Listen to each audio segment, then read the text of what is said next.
Peace, world. I'm back. So today I'm gonna get into the Bible, and when I say I'm gonna get into the Bible, I'm not gonna quote any particular scriptures. I'm just gonna mention how the Bible was used to silence people, or for somebody that doesn't really understand or haven't really read the Bible, how it's used to get people to leave a conversation or a situation alone. So first point is that some people, not all, some people use the Bible in certain quotes against other people because they either know or they well aware that the person haven't got that deep into the Bible or they're not that deep into religion or spirituality. So they'll quote something from the Bible for somebody to either be quiet and leave the conversation or the situation alone. And I'm gonna go here. If you're a firm believer in, if you're a woman, oh, I don't gotta listen to no man. I don't gotta listen to no man. Or men don't tell me what to do. I'm independent, or I'm single, or I run my household. Okay, first and foremost, peace and power to you. However, though, you're on a slippery slope when it comes to that because in the Bible, we all know that 10 times out of 10, more than likely, God was a man. You know what I mean? So I'm saying that to say, when you're breaking it down and you're saying that the order of it is God first, man, women, then children. I'm not making this up. I'm not. That's the Bible. So if you're in the Bible and you actually said you read the Bible, in the very beginning it said God created the sun or let there be light, and then He created man at the end of the day. Then He created woman. So if you're saying you don't listen to no man, please, if this don't apply, let it fly. But if you say you don't listen to no man and you can do what you want and men don't run this and men can't tell me that, please don't use the Bible. Please don't use the Bible because in that same Bible it says man was created before woman. So even if you feel like you want to rebel against a man or your baby father or your husband or your fiance or the job industry, please don't use the Bible to do so because in the Bible it says man was created first. Again, I'm not making this up. That's what it says in the Bible. So if you be upset, that means you really truly don't love God.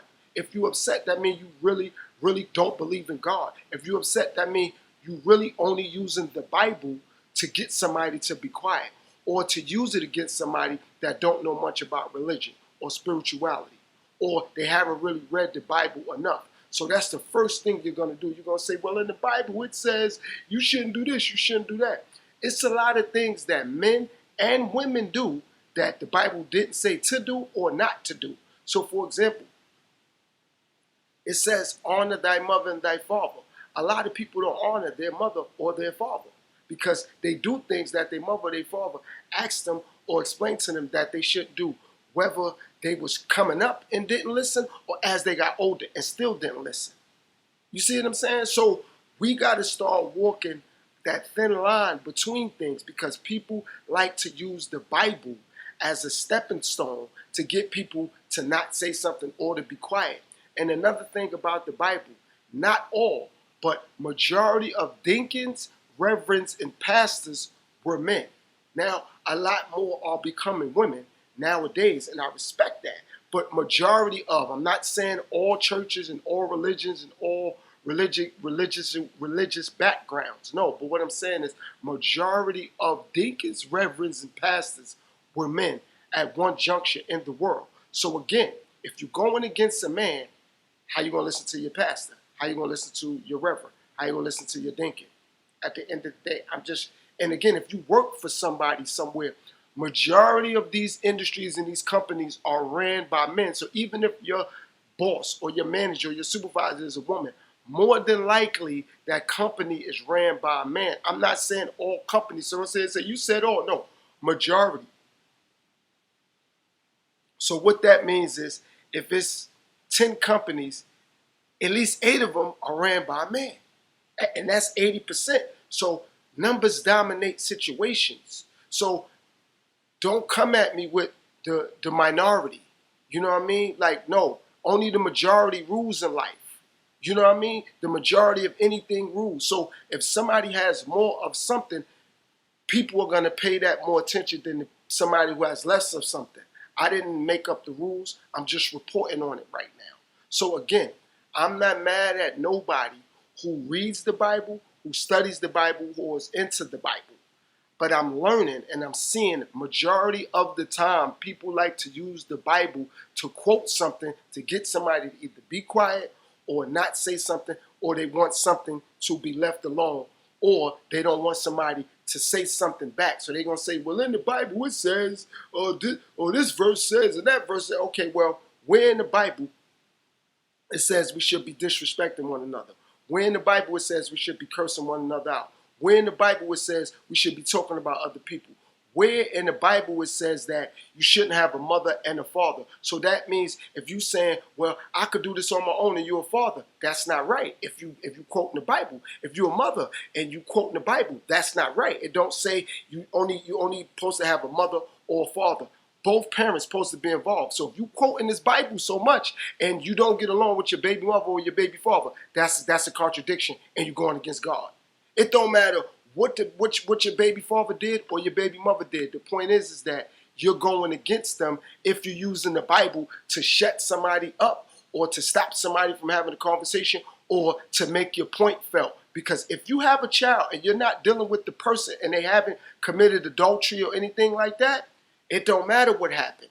It didn't say in the Bible that your man or your woman can abuse you physically or verbally. It didn't say that. And I'm not saying that should be accepted, but the Bible didn't say that. It says, thou shalt not commit adultery. That's what the Bible said, or one of the commandments said. Let me go there. Not even the Bible. One of the commandments said that. So at the end of the day, we have to stop using the Bible to get our point across, and we literally not listen to that Bible ourselves, meaning the person that's telling you or telling someone what the Bible says. The Bible didn't say women should have fake hair, fake nails. The Bible didn't say if you're a dude, you should have fancy cars. It didn't say that. It said you can get something to help you get around. But where does it say you should have fancy cars? Where does it say you should have luxury items? Where does it say you're supposed to have the latest fashion? It didn't say that. Where does it say that at? It's nothing wrong with you. There's nothing wrong with you taking care of yourself and you seeing yourself in high regards and rewarding yourself with those things. It's not wrong with that. But I don't see in the Bible where it says to do that or to not to do that. So I don't want nobody to say, well, the Bible didn't say not to have on this or not to wear that or not to buy that. No, but it didn't say to do it either. So be careful. Walk that thin line when you quick to quote the Bible and tell somebody what the Bible says about something. And there's things in there that it didn't say to do or it did say to do. It might not say don't do this or do that, but you're going to hit somebody with what the Bible said, or this quote, or this, or John verse this, or this verse that. It's like, come on. Like, we got to get out of using something against somebody because they might not have the knowledge or they may not know, or we want them to be quiet. And since, we don't want to be debated or disputed, or we don't want the back and forth, we go, well, God said, or the Bible said, or, well, if you believe in this religion, then you don't really believe in God. Like, come on, cut it out. Cut it out. If you believe in the Bible, that's you. Don't force that on other people. And that's another thing I want to get into. I respect if somebody is from another community. You know what I mean? I don't do that on my platform. However, if you represent another community, and people know what I mean when I say that, I'm not mad at that. Do you? But that shouldn't be forced on nobody.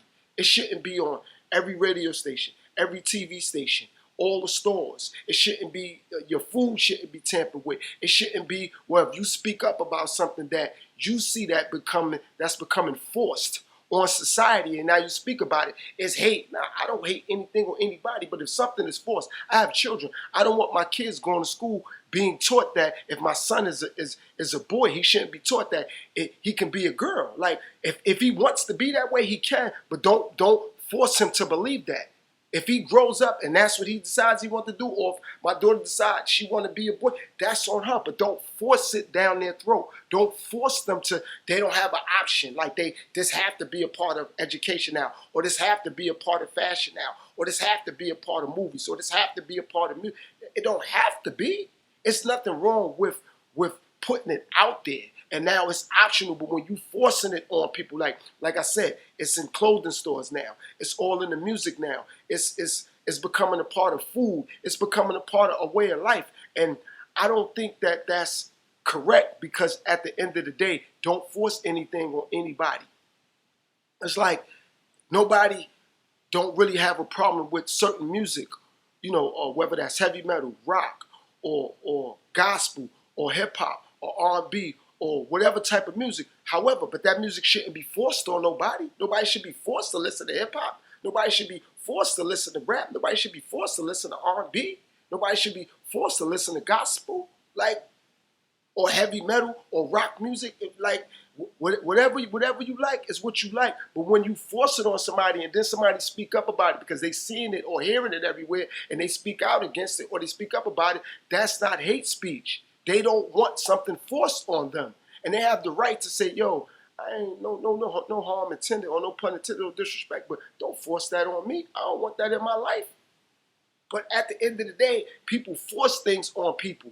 So now when it's forced on you and now you get compassionate about it, it turns into, you're a hater, or that's hate speech, or we're going to cancel you. We don't want you saying something about that. Okay, fine. I don't want something to be forced on me or my family. I can't speak for other people's situation, but me, I ain't want to even say my family. I don't want it forced on me.